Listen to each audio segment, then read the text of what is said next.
Good morning students.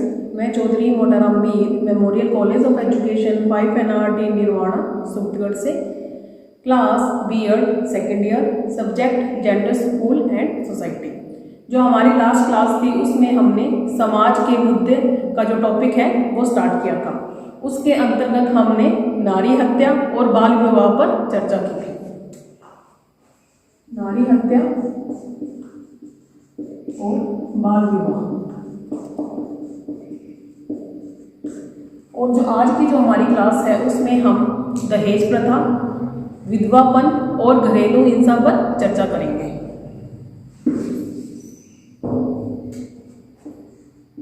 दहेज प्रथा, विधवापन और घरेलू हिंसा।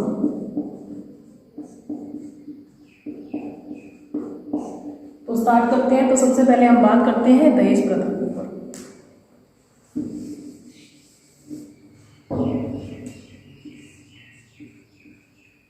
दहेज प्रथा का अर्थ है वह संपत्ति जो विवाह के समय वधू के परिवार के द्वारा वर को दी जाती है।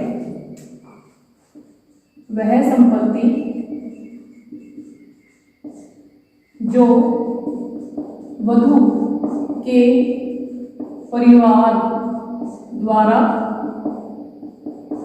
वर को दी जाती है। और जो उर्दू भाषा है उसमें दहेज को जहेज के नाम से जाना जाता है। जहेज के नाम से जाना जाता है। अब कहते हैं भारत, अफ्रीका और बहुत से देशों में जो दहेज प्रथा है उसका बहुत ही लंबा इतिहास है। तो कहते हैं कि जो हमारा जो भारतवर्ष है उसमें दहेज को दहेज और वर दक्षिणा के नाम से भी जाना जाता है।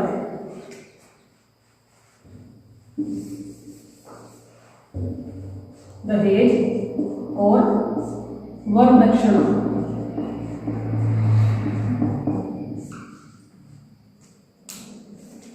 कहते हैं कि जो वधू के परिवार के वधू का जो परिवार है उसकी तरफ से जो नगद है या फिर वस्तु है उसके रूप में जो दहेज है वो वर पक्ष है उसको दी जाती थी। तो कहते हैं कि जब प्राचीन जो समय था उसमें जो दहेज जो प्रथा थी उसका जो सूत्रपात किया गया या उसे बनाया गया तो वो एक अच्छे उद्देश्य से बनाया गया था। परंतु कहते हैं कि जो पहले का टाइम था उसमें जो लड़की के जो पिता हैं या लड़की का जो परिवार है वो उसे नगद के रूप में, उपहार के रूप में और वस्तुओं के रूप में जो दहेज है वो उसे दिया जाता था। उनकी मंशा ये होती थी कि जो हमारी जो बेटी जिस मतलब परिवार में वो जा रही है वहाँ पर वो सुखी रहे, तो करके उसको जो आर्थिक रूप से वो किसी के ऊपर डिपेंड ना रहे, इसलिए वो जो दहेज है वो उस समय दिया जाता था। परंतु धीरे धीरे क्या हुआ कि धीरे धीरे जो समाज में परिवर्तन हुआ इसके कारण जो ये परंपराएं बनाई गई उनमें भी परिवर्तन हुआ। तो कहते हैं कि आज के टाइम में बहुत सी ऐसी जो प्रथाएं हैं जो पहले के टाइम में बनाई गई थी परंतु आज के टाइम में वो अपना जो औचित्य है जिस उद्देश्य से बनाई गई है वो जो औचित्य है वो अपना पूरी तरह से खो चुकी है। और वहीं कहते हैं कि दूसरी ओर बहुत सी ऐसी प्रथाएं हैं जिन्होंने आज का जो टाइम है उसमें अपना एक विकराल रूप धारण कर लिया है। तो उसमें जो दहेज प्रथा है उसको भी माना जाता है कि जो आज के टाइम में जो दहेज प्रथा है उसने एक विकराल जो रूप है वो धारण कर लिया है। तो कहते हैं कि जो दहेज प्रथा है इसके अंतर्गत बहुत से परिवार हैं जो दहेज प्रथा के चपेट में आ चुके हैं, जिससे क्या है कि उनका जो जीवन ही है वो नर्क के समान हो चुका है। तो अब कहते हैं कि जो दहेज प्रथा बनाई गई है, कोई भी जो प्रथाएं बनाई गई हैं उसमें जो मेन मोटिव उनके पीछे ये था कि जो हमारा ये समाज है वो पुरुष प्रधान है तो उसको ही प्रधानता दी जाए और जो स्त्री का जो स्थान है वो गौण रखा जाए। तो कहते हैं कि अपने देखते आए हैं कि जो महिलाओं के जो हित हैं उसको किसी भी रूप में उनका हनन करने में कोई भी बुराई नहीं समझी जाती, क्योंकि जो दहेज प्रथा है उसके पीछे ये मोटिव है कि जो महिलाएं हैं उनको हमेशा ही पुरुष के अधीन रखा जाए। तो कहते हैं कि बहुत सी प्रथाएं जैसे सती प्रथा हुई, बहु विवाह निषेध हुआ, सती प्रथा, बहु विवाह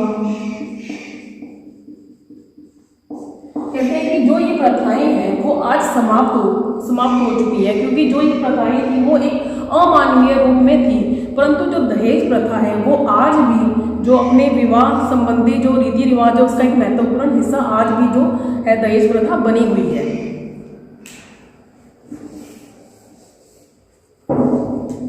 अब जो हमारा ये समाज है वो पुरुष प्रधान रहा है,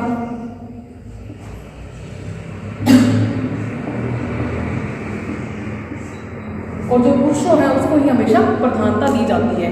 कि जैसे कि बचपन में कहा जाता है कि लड़कियां जो हैं उनके मन में ये बात कर दी जाती है कि जो परिवार का जो लड़का है उसको ही अच्छा समझा जाता है, लड़की को इतनी मतलब जो इम्पोर्टेंस है वो नहीं दी जाती, और लड़कों को हमेशा इम्पोर्टेंस दी जाती है। तो कहते हैं शुरू से ही बचपन से ही लड़कियों के मन में ये बात कर दी जाती है, जो कि बात कर दी जाती है कि जो परिवार है उसका जो मेन सदस्य है या फिर जो आने वाला जो बेटा है वही वंश का जो वंश है या खानदान है उसका नाम रोशन करेगा, और जो लड़कियां हैं उनके बारे में बोला जाता है कि ये पराया धन है, ये तो दूसरे घर चली जाएंगी। और कहते हैं कि जो जैसे कि अब कोई परिवार है उसमें लड़के लड़की को पढ़ाया जा रहा है, तो कहते हैं कि अगर ऐसी सिचुएशन आ जाए कि एक बच्चे को पढ़ाना हो तो जो परिवार के जो लोग हैं वो हमेशा ही लड़के को ही आगे रखते हैं।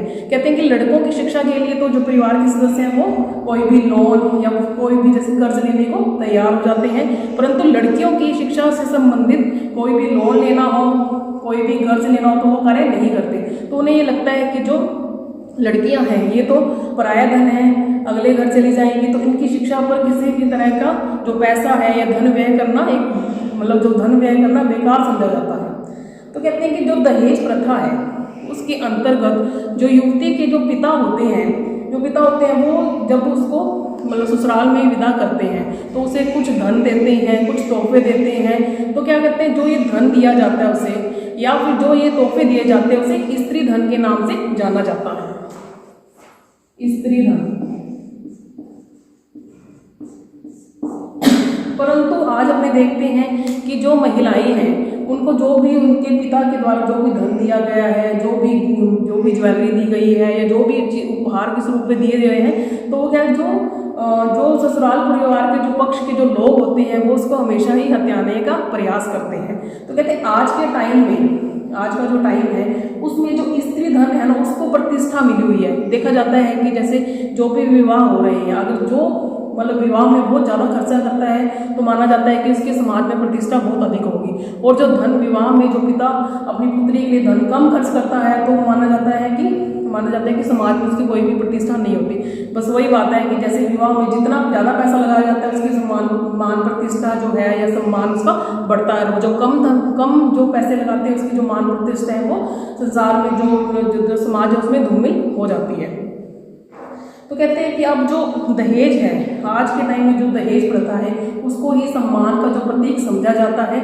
जब परिवार में जब कोई लड़की पैदा होती है तो जो उसका पिता है उसको सबसे पहले यही टेंशन होती है कि कल को इसके लिए वर ढूंढना पड़ेगा, दहेज इकट्ठा करना पड़ेगा। तो क्या वो शुरू से ही जैसे ही वो पैदा होती है उसके लिए जो धन का संचय करने लगता है, उसे ऐसा लगता है कि अगर वो धन का संचय नहीं करेगा तो आने वाले टाइम में जब उसका विवाह होगा तो ससुराल पक्ष वाले लोग हैं वो उसे तंग करेंगे, उसे उसका जो सम्मान उसको ससुराल में मिलना चाहिए वो उसे नहीं मिलेगा।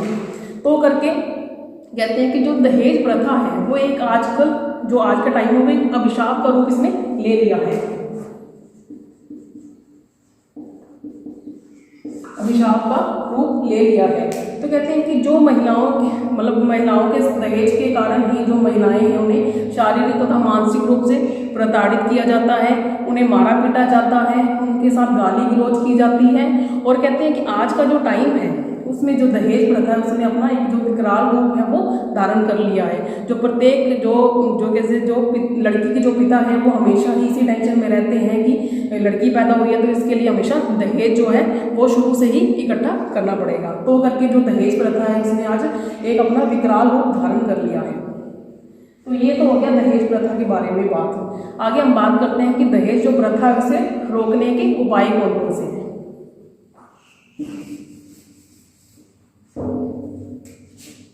दहेज प्रथा को रोकने के उपाय।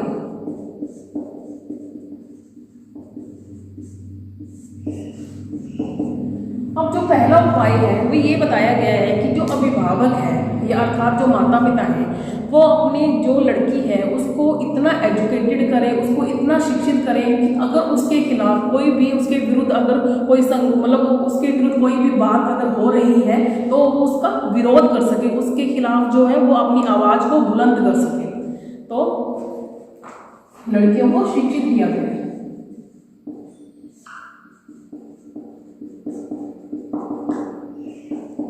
अब जो सेकंड पॉइंट है वो ये है कि जो लड़कियां हैं उनको अपने अधिकारों के प्रति सजग बनाया रहे, कि उसको अपने पता हो कि अपने कौन कौन से अधिकार है, वो अपने अधिकारों का किस प्रकार से सदुपयोग कर सकती है। अधिकारों का ज्ञान।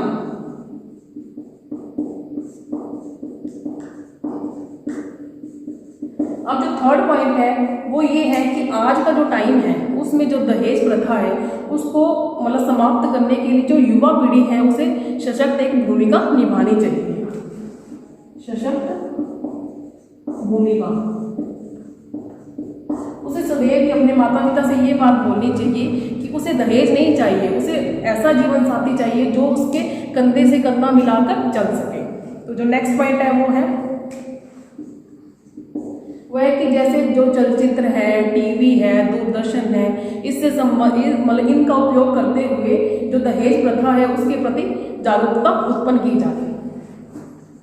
जागरूकता उत्पन्न की जाए। अब जो नेक्स्ट पॉइंट है वो ये है कि कहते हैं कि जो दहेज प्रथा है उसके पीछे महिलाएं ही होती हैं। जो महिलाएं हैं, जो एक महिला दूसरी महिला का विरोध करती है, तो कहते हैं कि आज के टाइम में जो महिलाएं हैं उनको अपनी सोच परिवर्तित करनी चाहिए। उन्हें ये सोचना चाहिए कि दहेज का कोई फायदा नहीं है, कि क्योंकि जो लड़की ससुराल में आ रही है अगर वो एजुकेटेड है, अगर वो नौकरी करती है तो वो धन कमा के घर पर तो लाएगी। तो उसे हमेशा जो महिलाएं हैं उनको भी आज के टाइम में जो दहेज संबंधी कोई भी कार्य है या दहेज प्रथा के विरोध में आवाज उठानी चाहिए। तो ये हुई दहेज प्रथा को रोकने के उपाय के बारे में चर्चा। अब नेक्स्ट हम बात करते हैं विधवापन की।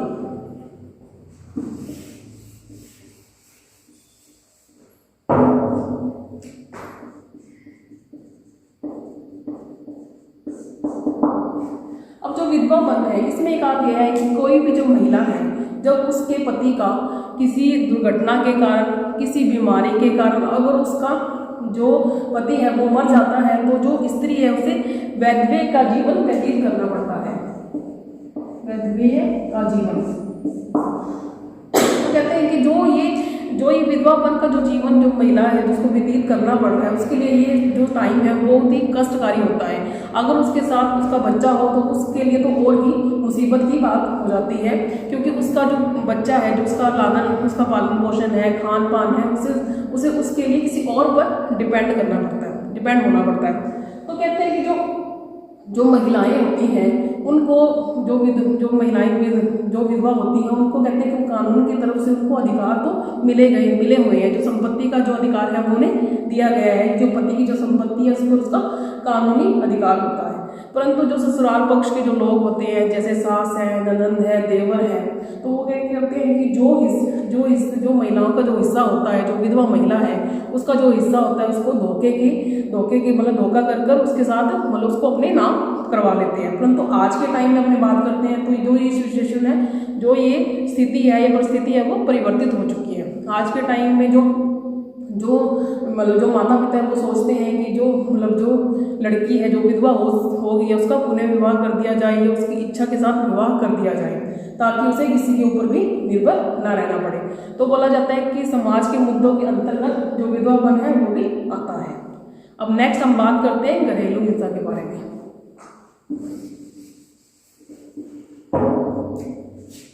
घरेलू हिंसा। अब जो घरेलू हिंसा है वो भी एक सामाजिक मुद्दे के अंतर्गत ही आती है, क्योंकि घरेलू हिंसा के कारण ही जो मनुष्य है वो अपने अंदर जो भी उसकी इंसानियत है वो उसका हनन होता है। तो कहते हैं कि जो घरेलू हिंसा होती तो घर पे है, परंतु इसे हम व्यक्तिगत मुद्दे के रूप में नहीं ले सकते, इसे हम हमेशा ही समाज के मुद्दों के अंतर्गत ही लेंगे। अब कहते हैं जो घरेलू हिंसा है उसके अंतर्गत ये बात आती है कि वह सभी कार्य और प्रक्रियाएं आती हैं जो महिलाओं को या फिर जो परिवार में जो बड़े बुजुर्ग हैं या बच्चे, उसको शारीरिक तथा मानसिक रूप से प्रताड़ित किया जाता है, उसे चोट पहुंचाई जाती है। आज अपने देखते हैं कि बहुत सी महिलाएं जो हैं वो घरेलू हिंसा से जूझ रही हैं, कभी दहेज के कारण, कभी बच्चा पैदा ना करने के कारण, कभी वो दहेज नहीं लेके उसके कारण भी उसको जो घरेलू हिंसा है उसका सामना करना पड़ता है। घरेलू हिंसा के अंतर्गत जो महिलाएं हैं उसके साथ मारपीट की जाती है, उसे शारीरिक तथा मानसिक रूप से प्रताड़ित किया जाता है, उसके साथ गाली गलौज की जाती है, गलत व्यवहार किया जाता है। ये सब घरेलू हिंसा के अंतर्गत ही आते हैं। आगे हम बात करते हैं घरेलू हिंसा के प्रकार के बारे में। घरेलू हिंसा के प्रकार, जो पहला प्रकार है वो है शारीरिक उत्पीड़न। शारीरिक उत्पीड़न।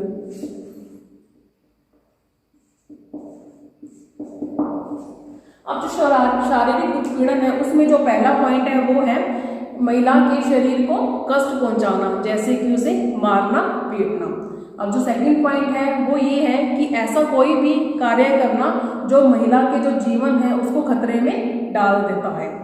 ठीक है। आगे जो थर्ड पॉइंट है वो है महिला के स्वास्थ्य पर ध्यान ना देना, मतलब उसके खाने पीने की, रहन सहन की जो व्यवस्था है वो अच्छे तरीके से ना करना।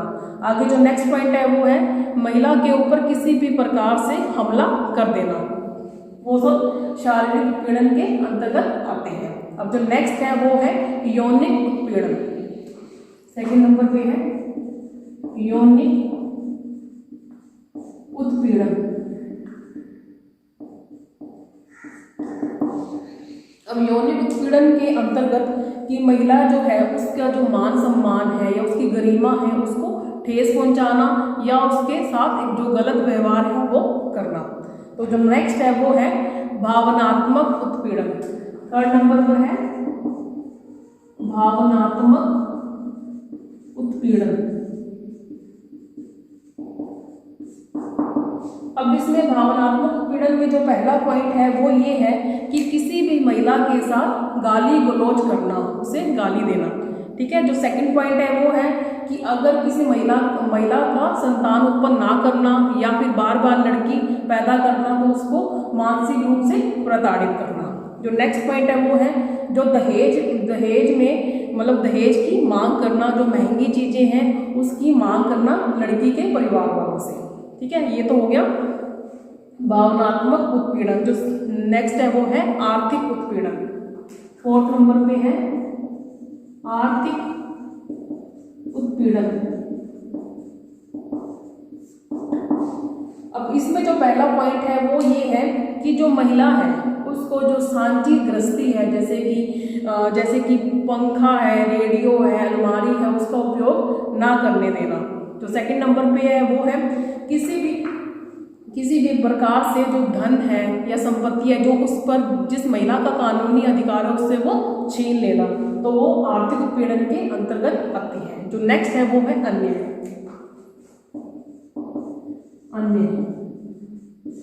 अब इसमें कहा गया है कि जो महिला है उसका जो व्यक्ति उसका हित सोच रहा है उसके साथ गलत व्यवहार करना, उसको मारना पीटना।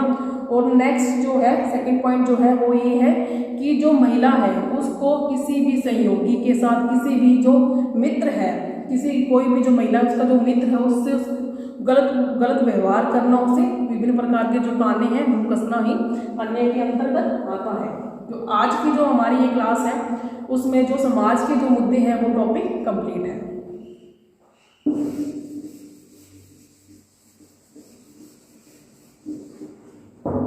तो समाज के मुद्दे में जो पहला था वो था नारी हत्या। ठीक है। जो सेकंड था वो था बाल विवाह। जो थर्ड नंबर पे था वो था दहेज प्रथा। फोर्थ नंबर पर विधवापन। और फिफ्थ नंबर पर घरेलू हिंसा। ये सब समाज के मुद्दों के जो ये टॉपिक है ये सभी समाज के मुद्दों के अंतर्गत आएंगे। Okay student, have a nice day, thank you.